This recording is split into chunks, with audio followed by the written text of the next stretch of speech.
Hi, this is Yogesh Solanki और मैं आपका स्वागत करता हूं। आज हम पढ़ेंगे स्टोन्स के बारे में और रॉक क्लासिफिकेशन के बारे में।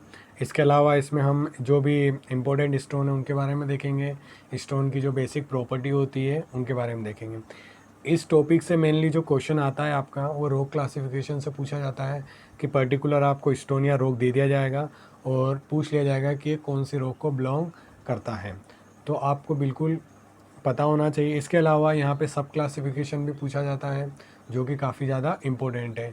एसएससी जेईई में यहाँ से इस टॉपिक से एक क्वेश्चन आता ही आता है, हर साल पूछा जाता है और काफ़ी इजी रहता है। आपको कुछ जो इम्पोर्टेंट स्टोन है या फिर रॉक है उनका वो याद होनी चाहिए और उनके बारे में पता होना चाहिए कि वो किस रॉक के अंडर आती हैं। तो चलिए शुरू करते हैं।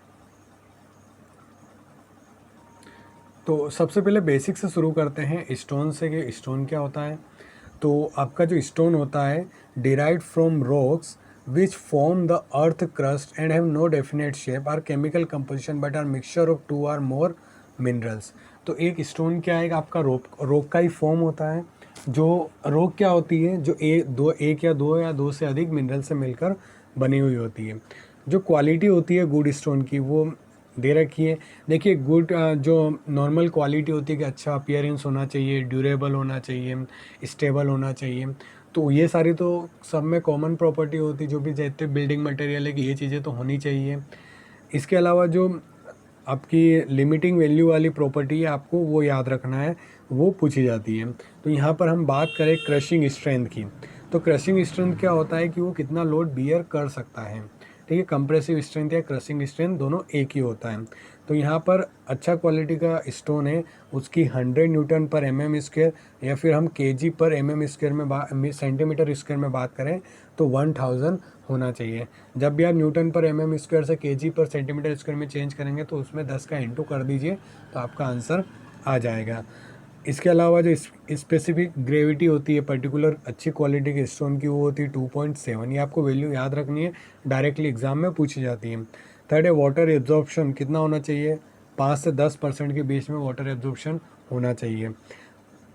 अगला पॉइंट है important, a stone is rejected if it absorb water more than 10%। अगर किसी पर्टिकुलर स्टोन का वाटर 10% से कम है तो वो क्या हो जाएगा आपका,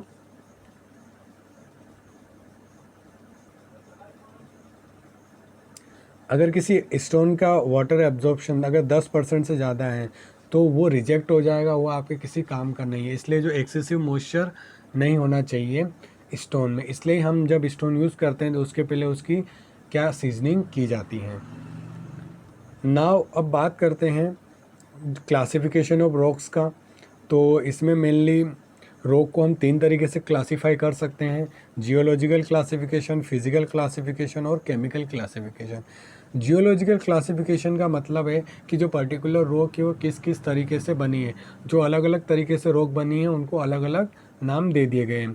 फिजिकल क्लासिफिकेशन में क्या होता है कि कोई भी फिजिकली का मतलब होता है कि कोई भी चीज़ कैसी दिख रही है, तो रॉक के अपीयरेंस के हिसाब से उनको फिजिकली क्लासिफाई किया गया है।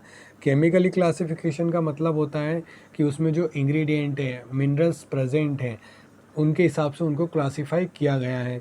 किस भी पर्टिकुलर स्टोन है अगर उसमें या फिर रॉक है अगर उसमें कोई भी इंग्रेडिएंट या मिनरल से अगर वो ज़्यादा है, लगभग 50-60% ज़्यादा है, तो उसको उसके नाम के हिसाब से क्लासिफाई किया गया है। अब एक एक करके इनको समझ लेते हैं। पहला है आपका इग्नियस रॉक। इग्नियस रॉक को 2 तरह से क्लासिफाई किया गया है, पहला है इंट्रसिव और दूसरा है एक्सट्रसिव। इंट्रसिव को प्लूटोनिक भी बोला जाता है और एक्सट्रसिव को वोल्केनिक भी बोला जाता है। इनकी डिटेल हम अगली स्लाइड में देखेंगे। सेकेंड है आपका सेडिमेंट्री रॉक। इसमें मैकेनिकल, केमिकल, ऑर्गेनिक 3 टाइप से इनको क्लासिफाई किया गया है। नेक्स्ट है मेटामॉर्फिक, इसको 2 टाइप से किया गया है, फोलिएटेड और नॉन फोलिएटेड। अगला है आपका फिजिकल क्लासिफिकेशन, स्ट्रेटिफाइड और अनस्ट्रेटिफाइड। केमिकल क्लासिफिकेशन आर्गिलेसियस, कैलकेरियस और सिलिसियस। अब देखो यहाँ पे किस तरीके से क्वेश्चन पूछा जाता है, आपसे क्या पूछ लेगा वो कि बताओ सेडिमेंट्री रॉक का सब क्लासिफिकेशन क्या होगा। आपको 4 ऑप्शन दे दिया जाएगा।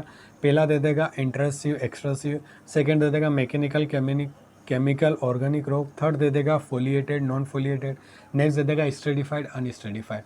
तो आपको पता होना चाहिए कि जो सेडिमेंट्री रोग है उसका सब क्लासिफिकेशन क्या होता है, मैकेनिकल, केमिकल और ऑर्गेनिक रोग। तो इस टाइप से यहाँ से क्वेश्चन पूछे जाएंगे। ये मैंने बिल्कुल अच्छी टेबल बना रखी है, आप इसको नोट डाउन कर सकते हैं। नेक्स्ट है आपका, अब एक एक करके इन रोग के बारे में पढ़ लेते हैं। तो पहला है आपका जियोलॉजिकल क्लासिफिकेशन, इसमें पहला है इग्नियस रोग। तो rock are form by cooling and solidification of magma and lava. Magma और लावा के सॉलिडिफिकेशन से जो रोक मिलती हैं आपको, वो कौन सी होती है, इग्नियस रोक होती है। अब मैग्मा और लावा क्या होता है, देखिए जो आपका अर्थ है उसके जो अंदर काफ़ी ज़्यादा टेम्परेचर होता है, जिसकी वजह से अंदर की जो सॉलिड वगैरह मिनरल्स वगैरह है वो पिघल जाते हैं, ठीक है। तो वो लिक्विड फॉर्म में होते हैं, उसी को क्या बोला जाता है, मैग्मा बोला जाता है। तो जब वो बहुत ज़्यादा पिघलने के बाद थोड़ा अर्थ क्रस्ट तक आ जाता है तो उसका टेम्परेचर कम हो जाता है और वो सॉलिड हो जाता है, तो उससे जो रोक बनती है उसको इग्नियस रोक बोला जाता है। और जब मैग्मा आपका अर्थ सरफेस पर आ जाता है उसको क्या बोला जाता है, लावा बोला जाता है। तो उसके सॉलिडिफिकेशन से भी रोक बनती है, उसको इग्नियस रोक बोलते हैं। अब इग्नियस रोक के दो सब क्लासिफिकेशन है, पहला है प्लूटोनिक जिसको इंट्रसिव भी बोला जाता है, और सेकेंड है आपका वोल्केनिक जिसको एक्सट्रसिव भी बोला जाता है। देखो प्लूटोनिक या इंट्रसिव से आप समझ लीजिए जो चीज़ अंदर होती है उसको इंटर शब्द मैच कर रहा है। तो देखिए मैग्मा क्या होता है, अंदर ही सॉलिड होता है। तो जो मैग्मा के सॉलिडिफिकेशन से जो रोक बनेगी उसको क्या बोला जाएगा, आप इंट्रसिव या फिर प्लूटोनिक बोला जाएगा। सेकेंड है वोल्केनिक और एक्सट्रसिव। वोल्केनो का मतलब पता है आपको, ज्वालामुखी होता है, जब अर्थ से कोई भी लिक्विड बाहर आ जाता है तो उसको क्या बोलते हैं, ज्वालामुखी बोलते हैं। जो उसमें होता क्या है, लिक्विड में लावा होता है। तो लावा के सॉलिडिफिकेशन से आपको कौन सी रोक मिलती है, एक्सट्रसिव या वोल्केनिक। इनके एग्जाम्पल काफ़ी ज़्यादा इंपॉर्टेंट है जो मैंने आपको रेड कलर में लिखे हुए हैं। पहला है आपका ग्रेनाइट। तो ग्रेनाइट क्या है, प्लूटोनिक या इंट्रसिव रॉक होता है, काफ़ी डेंस होता है और काफ़ी अच्छा क्वालिटी का स्टोन होता है जिसकी कंप्रेसिव स्ट्रेंथ काफ़ी हाई होती है। सेकेंड है गैब्रो, थर्ड है डायोराइट और लास्ट है पेगमेटाइट। पेगमेटाइट पूछा गया था एग्ज़ाम में कि ये कौन सी टाइप का रॉक है। नेक्स्ट है आपका वॉल्केनिक के एग्जाम्पल है बेसाल्ट, एंडेसाइट और डेसाइट, ठीक है। इसमें बेसाल्ट आपका इंपॉर्टेंट है, you should remember this examples. तो ये आपका इग्नियस रॉक हो गया। नेक्स्ट चलते हैं हम सेडिमेंट्री रॉक पर। तो ये है आपका सेडिमेंट्री रॉक। सेडिमेंट्री रॉक जो मेनली होता है, हम इसको तीन तरह से क्लासीफाई कर सकते हैं, मैकेनिकल, केमिकल और ऑर्गेनिक रॉक्स। जो सेडिमेंट्री रॉक होता है वो वेदरिंग एक्शन से बनता है। वेदरिंग क्या होता है कि कुछ भी जो इंग्रेडिएंट रहते हैं उनका एक जगह से दूसरी जगह जाना, उसको बोला जाता है वेदरिंग। अगर आपकी हवा एक जगह से दूसरी जगह जा रही है तो उसको एयर वेदरिंग बोलेंगे। वाटर एक जगह से दूसरी जगह जा रहा है तो उसको वाटर वेदरिंग बोलेंगे, ठीक है। तो यहाँ पर मैकेनिकल वेदरिंग, तो जो भी मैकेनिकल वेदरिंग से आपका रॉक बनती है उसको मैकेनिकल रॉक बोला जाता है, ठीक है। इसका एग्जाम्पल है, काफ़ी अच्छा एग्जाम्पल है आपका सैंड स्टोन, ठीक है, याद रखना इसको। शेल और मड स्टोन, ये तीन इसके एग्जाम्पल हैं। सेकेंड है केमिकल रॉक, जो भी आपका केमिकल वेदरिंग से बनता है उसको केमिकल रॉक बोलते हैं। इस एग्जाम्पल है लाइम स्टोन, डोलो स्टोन और एवेपोराइट्स। थर्ड है आपका ऑर्गेनिक या बायोलॉजिकल रॉक्स, ये जो बनता है आपका ऑर्गेनिक मटेरियल के वेदरिंग से बनता है। इसका एग्जाम्पल है कोल और चट। तो आपको इनको क्या करना है, डेफिनेशन भी याद रखनी है और एग्जाम्पल भी याद रखना है। यहाँ पर बिल्कुल वेस्टेज कुछ भी लिखा हुआ नहीं है, आपको ये सारी चीज़ें याद होना चाहिए, एज इट इज़ एग्ज़ाम में पूछी जाती है। नेक्स्ट है आपका मेटामॉर्फिक रॉक। तो जो मेटामॉर्फिक रॉक है, देखो क्या होता है, सेडिमेंट्री रॉक और इग्नियस रॉक क्या होते हैं, एक जगह हैं तो बहुत सारे सालों तक अगर वो पड़ी रहती है तो उनमें कुछ टेम्परेचर और हीट की वजह से, प्रेशर की वजह से चेंजेस आ जाते हैं, जिससे उनकी जो रॉक बदल जाती है और उसी बदली हुई रॉक को क्या बोला जाता है, मेटामॉर्फिक रॉक बोला जाता है। इसमें पहला है आपका फोलिएटेड रॉक्स और नॉन फोलिएटेड रॉक्स। देखिए फोलिएटेड रॉक्स क्या होती है, जिसको ऐसी रॉक जिसको एक आप एक पर्टिकुलर डायरेक्शन से ब्रेक कर सकते हैं, स्प्लिट कर सकते हैं, उसको फोलिएटेड रॉक बोला जाता है। और नॉन फोलिएटेड रॉक जिसको आप स्प्लिट नहीं कर सकते हैं। इसका सबसे अच्छा एग्जाम्पल है फोलिएटेड रॉक का स्लेट, चीस्ट और नीज। इसमें नीज आपको याद रखना है। नॉन फोलिएटेड रॉक में आता है आपका क्वार्ट्जाइट और मार्बल। मार्बल काफ़ी ज़्यादा इंपॉर्टेंट है, ठीक है। ये कौन सी टाइप की रॉक होती है? Non foliated rock. जनरली जो आपकी इग्नियस रॉक होती है वो नॉन फोलिएटेड रॉक होती है, ठीक है। तो ये आपका हो गया जियोलॉजिकल क्लासिफिकेशन। पहला हमने इग्नियस देखा, फिर सेडिमेंट्री देखा और अब हमने मेटामॉर्फिक देखा। नेक्स्ट है आपका क्लासिफिकेशन है केमिकल क्लासिफिकेशन। इसको देख लेते हैं। तो केमिकली हम इसको 3 टाइप से क्लासीफाई कर सकते हैं, कैलकेरियस रॉक, आर्गिलेसियस रॉक और सिलिसियस रॉक। कैलकेरियस रॉक जिसमें मेन कंपोनेंट क्या होता है? कैल्शियम कार्बोनेट, ठीक है। आर्गिलेसियस रॉक में मेन कंपोनेंट एल्यूमिना, सिलिसियस में सिलिका। अब यहाँ से वर्ड पकड़ सकते हैं आर्गिलेसियस, ठीक है। तो आप उसको एल्यूमिना से कनेक्ट कर सकते हैं। कैलकेरियस मतलब कैल्शियम कार्बोनेट और सिलिसियस मतलब सिलिका, ठीक है। तो आपको याद हो जाएगा कि किस पर्टिकुलर रॉक में कौन सा मिनरल सबसे ज़्यादा होता है, ठीक है। इसका कैलकेरियस का सबसे अच्छा एग्जांपल है मार्बल और लाइमस्टोन। आर्गिलियस के एग्जांपल है स्लेट, क्ले, मड स्टोन और लेटेराइट। सिलिसियस के एग्जांपल है सैंडस्टोन, ट्रैप, क्वार्ट्जाइट और ग्रेनाइट। आपको एग्जांपल अच्छे से याद रखना है, ठीक है। तो ये हो गया आपका chemical composition. Next now next है आपका फिजिकल क्लासिफिकेशन। तो फिजिकल क्लासिफिकेशन में आप रॉक को 2 टाइप से क्लासीफाई कर सकते हैं। पहला स्ट्रेटिफाइड रॉक्स और सेकेंड है अनस्ट्रेटिफाइड रॉक्स। स्ट्रेटिफाइड रॉक्स वे रॉक्स होती हैं जो लेयर के फॉर्म में होती है। अगर आप उस रॉक को देखेंगे तो आपको अलग अलग लेयर दिखेगी, ठीक है। अनस्ट्रेटिफाइड रॉक्स में आपको लेयर नहीं दिखती है। जनरली जो सेडिमेंट्री रॉक्स होती है वो स्ट्रेटिफाइड रॉक्स होती है और इग्नियस रॉक्स अनस्ट्रेटिफाइड रॉक्स होती है। एग्जाम्पल हैं स्ट्रेटिफाइड रॉक्स का आपका सैंड स्टोन, लाइम स्टोन और स्लेट। अनस्ट्रेटिफाइड रॉक्स के एग्जाम्पल है ग्रेनाइट, ट्रैप और मार्बल। तो इस तरीके से ये आपका क्लासिफिकेशन हो गया। पहले हमने जियोलॉजिकल क्लासिफिकेशन देखा, फिर केमिकल क्लासिफिकेशन देखा और अब हमने फिजिकल क्लासिफिकेशन देखा।